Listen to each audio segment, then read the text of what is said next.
प्यारे बच्चों, learn Buddha channel में आपका स्वागत है। आइए आज हम लोग चर्चा करेंगे मनुष्य में पाचन की क्रिया विधि। इसके पहले वीडियो में मैं आपको बताया था मनुष्य के पाचन संस्थान। आप ये चित्र देख रहे हैं, ये है मनुष्य का पाचन संस्थान। मुख गुहा से लेकर के और गुद्दा द्वार तक ये पाचन संस्थान फैला होता है। आज हम अध्ययन करेंगे कि मनुष्य के भोजन के जितने घटक हैं उन घटकों का पाचन किन किन स्थानों में किन किन एंजाइम द्वारा होता है। आप ये देख रहे हैं। आइए सबसे पहले हम जानते हैं भोजन का अंतर्ग्रहण। भोजन का अंतर्ग्रहण कैसे होता है आप ये देख रहे हैं। संसार में जितने जीव पाए जाते हैं सभी अपना भोजन का अंतर्ग्रहण करते हैं। एक कोशिकीय जीव जिसमें मुख नहीं होता है वो अपने कोशिका की सतह से अपने भोजन का अंतर्ग्रहण करते हैं। बहुकोशिकीय जीव जैसे हाइड्रा है अपने स्पर्शक द्वारा भोजन ग्रहण करता है। पक्षी है अपने चोंच द्वारा भोजन ग्रहण करता है। पशु है अपने मुख द्वारा भोजन ग्रहण करते हैं और मनुष्य भी अपने मुख द्वारा भोजन ग्रहण करता है। इसे हम भोजन का अंतर्ग्रहण कहते हैं। एक कोशिकीय जीवों में पाचन एक ही कोशिका में संपन्न होता है क्योंकि उसमें अलग अलग ऑर्गन नहीं बने होते हैं। बहुकोशिकीय जीवों में पाचन के लिए अलग अलग अंग बने होते हैं और अलग अलग अंगों में अलग अलग भोजन के घटकों का अलग अलग एंजाइम द्वारा पाचन होता है। आइए, मनुष्य पाचन दो क्रियाओं द्वारा संपन्न होता है। पहला होता है यांत्रिक या भौतिक पाचन। यांत्रिक या भौतिक पाचन मनुष्य के मुख गुहा में होता है। मुंह से भोजन लेता है, अपने मुख के अंदर डालता है, खूब बार बार चबाता है। कम से कम 33 बार भोजन को चबाना पड़ता है। जीभ के नीचे लार ग्रंथियां पाई जाती हैं जो एक पाचक एंजाइम स्रावित करती हैं जो भोजन में बार बार मिलता रहता है। मुख के अंदर जिह्वा होती है जो भोजन को दांतों के नीचे ले जाने में सहायता करती है और भोजन का ग्रहण के स्वाद को वह बताती है। आइए देखते हैं रासायनिक पाचन। रासायनिक पाचन में क्या होता है, कई भागों में बटा होता है। विभिन्न प्रकार के भोजन के घटकों का विभिन्न प्रकार के पाचक रसों द्वारा पाचन किया जाता है जो निम्नलिखित है। देखिए, मुख गुहा में पाचन। मनुष्य अपना भोजन जब मुख गुहा में ग्रहण करता है, भोजन को बार बार चबाता है। बार बार चबाने के बाद भोजन लुगदी होता जाता है।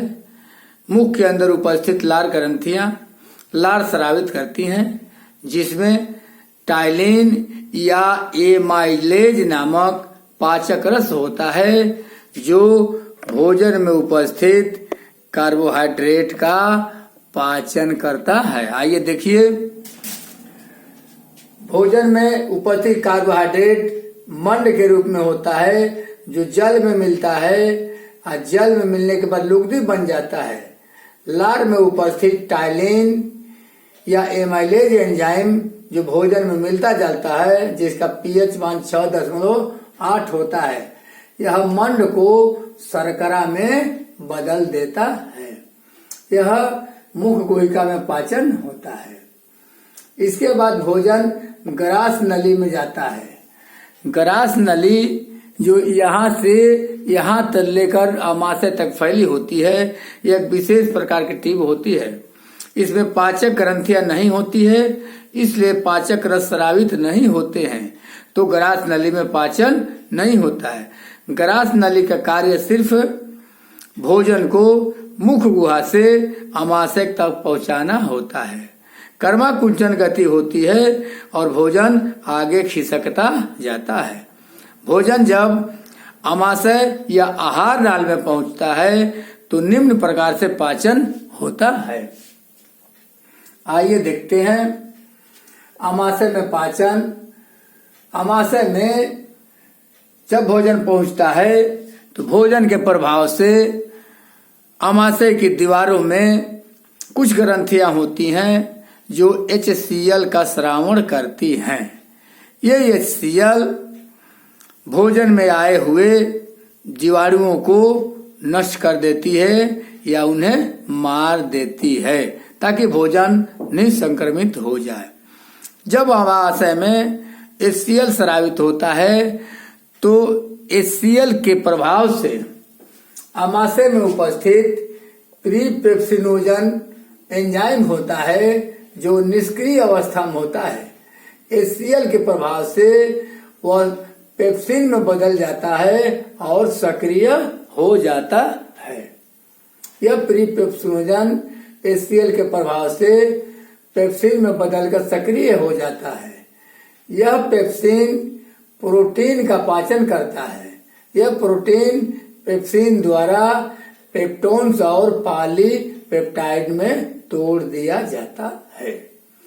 दूसरा हार्मोन होता है जिसे हम प्रोरेनिन कहते हैं। यह भी निष्क्रिय अवस्था में होता है, लेकिन HCl के प्रभाव से यह रेनिन में बदल जाता है और रेनिन सक्रिय हो जाता है।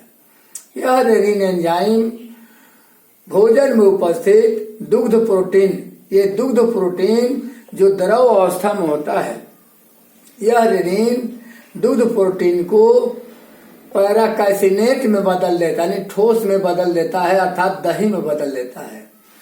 यदि दूध प्रोटीन को हम ठोस में नहीं बदलेंगे तो दुग्ध सीधे बहता हुआ नीचे जाएगा। आमाशय से होती है ग्रहणी, ग्रहणी से छोटी आंत, छोटी आंत से बड़ी आंत और बड़ी आंत से मलाशय में होते हुए गुदा द्वार से बाहर निकल जाएगा। इसका लाभ मनुष्य को नहीं मिल पाएगा। इसलिए प्रकृति ने रेनिन नामक एंजाइम दिया है कि द्रव में, दुग्ध में उपस्थित द्रव प्रोटीन जो ठोस में पैराकाइसिनेट में बदल जाता है, जिससे उसका धीरे धीरे पाचन होता है और धीरे धीरे आगे खिसकता है। ये दूध प्रोटीन जो द्रव अवस्था में होता है, रेनिन पाचक एंजाइम के द्वारा ठोस पैराकाइसिनेट में बदल जाता है। इसके बाद भोजन में कुछ बसा होता है। जठर ग्रंथियां एक एंजाइम स्रावित करती हैं जिन्हें जठर लाइपेज कहते हैं। ये जठर लाइपेज बसा को ट्राइग्लिसराइड में तोड़ देता है। बसा को क्या करता है? ट्राइग्लिसराइड में तोड़ देता है। इस प्रकार भोजन एक लुगदी बन जाता है जिसे हम काइम या चाइम कहते हैं। अब भोजन धीरे धीरे आगे खिसकता है। आगे होता है छोटी आंत। छोटी आंत में पाचन। छोटी आंत का अगला भाग ग्रहणी कहलाता है जो यू आकार का होता है। आइए चित्र में देखिए, ये ग्रहणी है, ये यू आकार की होती है। इस ग्रहणी के बीच में एक पत्ती जैसी रचना होती है जिसे हम पैंक्रियाज या अग्नाशय कहते हैं। चूंकि आमाशय में पाचन HCl के प्रभाव से होता है तो HCl अम्लीय माध्यम में होता है, यानी आमाशय में पाचन अम्लीय माध्यम में होता है।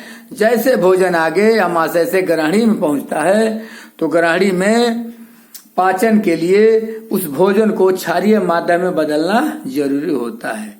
तो प्रकृति ने व्यवस्था किया है, जो आप चित्र में यकृत देखे हैं, यकृत से पित्त रस स्रावित होता है जो धीरे धीरे ग्रहणी में आके मिलता जाता है। पित्त रस का pH 7.7 होता है। इसमें 92% जल होता है। इसमें पित्त लवण 6% होता है। इसमें पित्त वर्णक होता है, कोलेस्ट्रॉल होता है, लिसिथिन होता है और वसा अम्ल होता है।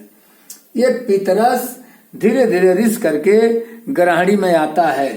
इधर ग्रहणी में पत्ती जैसी रचना भी हम बताएं आपको कि यकृत अग्नाशय कहते हैं। यह अग्नाशय भी अग्नाशयी रस का श्रावण करता है।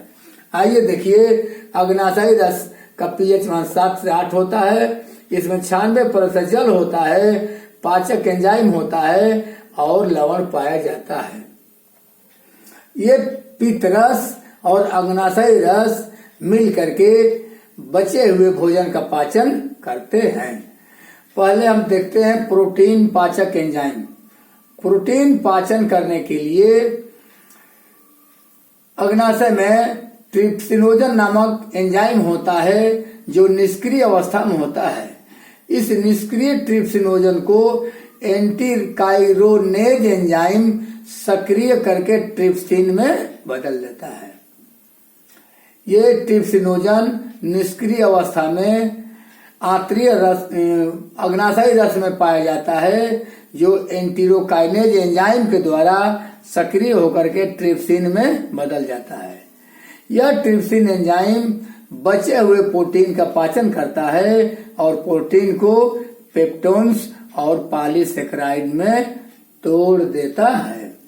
दूसरा पाचक एंजाइम कीमोट्रिप्सिनोजन होता है जो निष्क्रिय अवस्था में पाया जाता है। ये कीमोट्रिप्सिनोजन ट्रिप्सिन पाचक एंजाइम के द्वारा सक्रिय होकर कीमोट्रिप्सिन में बदल जाता है और सक्रिय हो जाता है। यह कीमोट्रिप्सिन नामक एंजाइम बचे हुए प्रोटीन को पेप्टोन्स और पॉलीपेप्टाइड में तोड़ देता है। ये कीमोट्रिप्सिन नामक एंजाइम प्रोटीन को पेप्टोन्स और पॉलीपेप्टाइड में तोड़ देता है। इस पॉलीपेप्टाइड्स और प्रोटीन्स को कार्बोक्सिलेज नामक एंजाइम अमीनो अम्ल में तोड़ देता है। क्या करता है? अमीनो अम्ल में तोड़ देता है। अब आइए, प्रोटीन का पाचन हो गया यहाँ तक। अब हम वसा का पाचन देखेंगे। वसा का पाचक एंजाइम, वसा जो कि आमाशय में इमल्सीकृत हो जाता है। इमल्सीकृत का मतलब समझ लीजिए, मान लीजिए सरसों के तेल का हाथ में गिराते हैं 2-4 बूंद, उसमें 2-4 बूंद और पानी मिलाते हैं, ऐसे मल देते हैं तो तेल जो है गजवा जाता है, फेन टाइप हो जाता है। इसी को इमल्सन कहते हैं। तो भोजन में उपस्थित वसा आमाशय में इमल्सीकृत हो जाता था, वह नीचे आता है तो इमल्सीकृत वसा को अग्नाशय में उपस्थित अग्नाशयी रस में उपस्थित लाइपेज एंजाइम बसी अम्ल और ग्लिसरॉल में तोड़ देता है। ये वसा जो इमल्सीकृत अवस्था में आमाशय में बना हुआ होता है, उसको ग्रहणी में आते समय लाइपेज नामक एंजाइम बसी अम्ल और ग्लिसरॉल में तोड़ देता है। अब चूंकि भोजन हम करते हैं, भोजन में प्रोटीन, वसा, कार्बोहाइड्रेट के अलावा न्यूक्लिक अम्ल भी होता है। तो न्यूक्लिक अम्ल का पाचन करने के लिए न्यूक्लियेज नामक एंजाइम होता है, जो न्यूक्लिक अम्ल यानी डीएनए आरएनए को न्यूक्लिक अम्ल कहते हैं। ये न्यूक्लियेज एंजाइम न्यूक्लिक अम्ल को न्यूक्लियोटाइड में तोड़ देता है। अब भोजन धीरे धीरे छोटी आंत में आके खिसकता जाता है। अब छोटी आंत में पाचन कैसा होता है, अभी मैं आपको बता रहा हूं। भोजन जब खिसक करके छोटी आंत में आगे पहुंचता है तो छोटी आंत में लीबरकुहन नामक दरारें की कुछ गांठें पाई जाती हैं। क्या पाई जाती हैं? लीबरकुहन नामक गांठें की दरारें पाई जाती हैं जो आंतरीय पाचन करती हैं और एक विशेष प्रकार का आंतरीय रस स्रावित करती हैं जो बचे हुए वसा, कार्बोहाइड्रेट और प्रोटीन का पाचन करती हैं, जो निम्नलिखित है। आइए देखते हैं।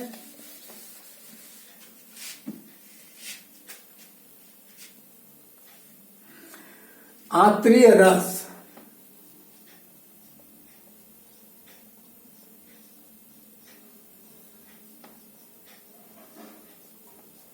आंतरिक रस में निम्न पाचक एंजाइम पाए जाते हैं। सुक्रेज,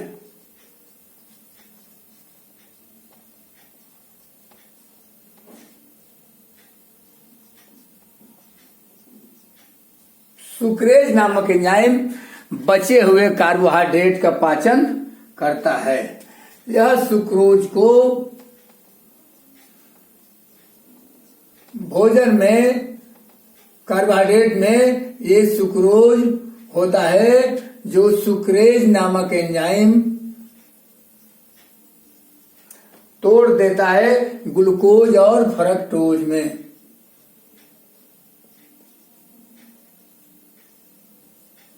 ग्लूकोज और फ्रक्टोज में तोड़ देता है। दूसरा पाचक एंजाइम होता है लैक्टेज।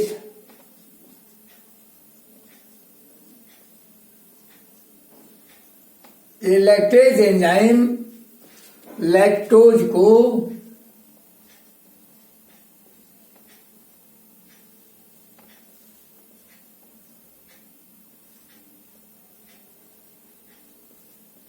लैक्टेज एंजाइम लैक्टोज को तोड़ देता है ग्लूकोज और फ्रक्टोज में।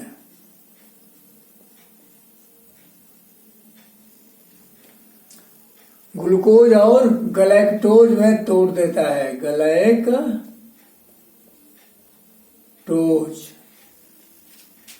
ये लैक्टोज एंजाइम लैक्टोज को ग्लूकोज और गलैक्टोज देता है। एक तीसरा एंजाइम होता है माल्टेज। ये माल्टेज एंजाइम माल्टोज को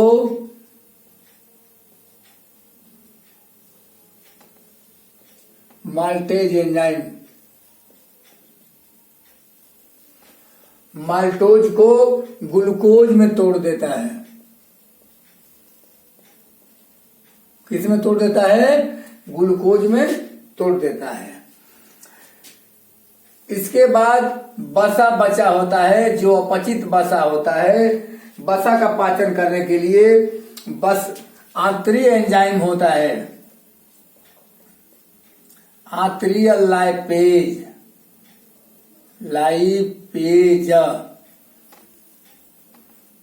ये वसा को आंतरिक लाइपेज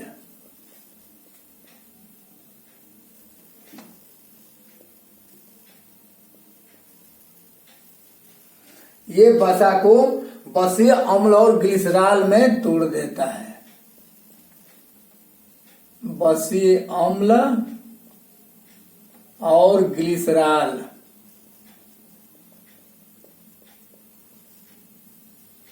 बसीय अम्ल और ग्लिसरॉल में तोड़ देता है।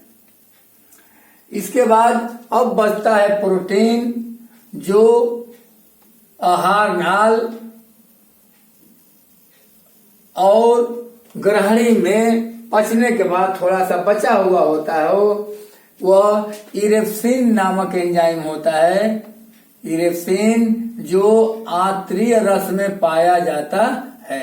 यह इरेप्सिन प्रोटीन, बचे हुए प्रोटीन को इरेप्सिन बचे हुए प्रोटीन को अमीनो अम्ल में तोड़ देता है। अमीनो अम्ल में तोड़ देता है। अब बचता है न्यूक्लियोटाइड। न्यूक्लियोप्रोटीन जो ऊपर नहीं पच पाया होता है, उसको पचाने के लिए एंजाइम होता है जिसका नाम है न्यूक्लियोटाइडेज। न्यूक्लियोटाइड्स।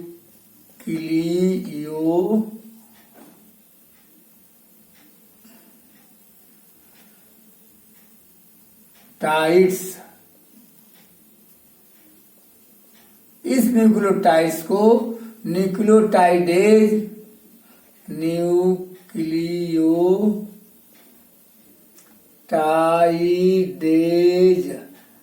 नामक एंजाइम तोड़ देता है न्यूक्लियोटाइड और फास्फेट में।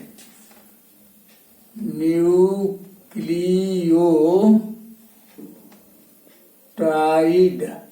और फास्फेट में। जो न्यूक्लियोटाइड्स होता है इसको न्यूक्लियोटाइडेज एंजाइम न्यूक्लियोटाइड और फास्फेट में तोड़ देता है। इसके बाद बचता है न्यूक्लियोसाइड।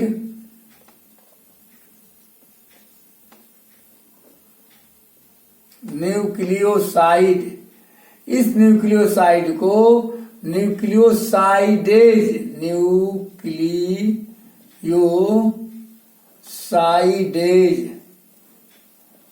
नामक एंजाइम न्यूक्लियोसाइड को नाइट्रोजन क्षारक और शर्करा में बदल देता है। नाइट्रोजन क्षारक प्लस शर्करा में बदल देता है। तो मेरे प्यारे बच्चों, इस प्रकार छोटी आंत के अंत में पहुंचते पहुंचते पूरे भोजन का पाचन हो जाता है। अब भोजन पचने के बाद भोजन का अवशोषण होता है। भोजन का अवशोषण हमारे आंत में अंगुली जैसी रचनाएं पाई जाती हैं। सपोज दैट ये हमारी आंत है, ये बाहरी दीवार है, इसके अंदर छोटी भीतरी दीवार अंगुली जैसे रचनाएं बनाई होती हैं, जिनको हम विलाई या रसांकुर कहते हैं। क्या कहते हैं? विलाई और रसांकुर कहते हैं। ये अंगुली जैसी रचनाएं भोजन का अवशोषण करती हैं। इसमें रुधिर वाहिनियां होती हैं, विलाई या रसांकुर।